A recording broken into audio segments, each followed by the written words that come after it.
নামাজ শুরু করার আগে যদি ছোট্ট একটা আমল করেন, খুব বড় আমল না, ছোট একটা আমল। আল্লাহর নবী একদিন দেখলেন সাহাবাই কেরামের মধ্যে কেউ একজন এমন কিছু নামাজের আগে শুরু করার আগে পড়েছে, নবীজি দেখলেন 7 আকাশ খুলে দিয়ে আল্লাহ রাব্বুল আলামিন অজর ধারায় রহমত গুলা নাজিল করে দিয়েছে। সুবহানাল্লাহ।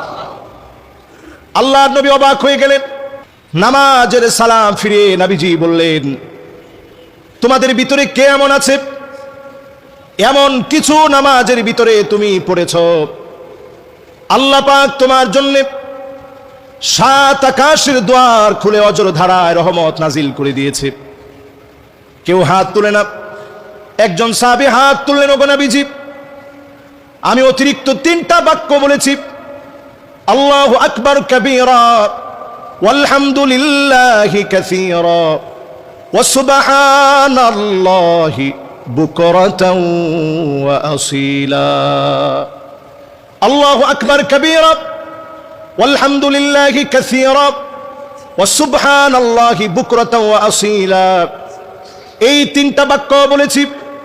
আল্লাহর নবী বললেন, আমি যখনই দেখেছি 7 আকাশের দ্বার খোলা হয়ে গেছে, অজর ধারায় আল্লাহ পাক রহমত নাজিল করতেছে, আমার বুঝতে বাকি নাই আমার সাহাবীদের মধ্যে এমন কোন একটা আমল হয়েছে যার কারণে মালিক খুশি হয়ে গেছে। ছোট্ট এই আমলটা যদি নামাজ শুরু করার পূর্বে বলতে পারেন, আপনার জন্য 7 আকাশের দ্বার যিনি খুলে দিবেন তিনি কে? কখন পড়বেন? নামাজ শুরু করার আগে।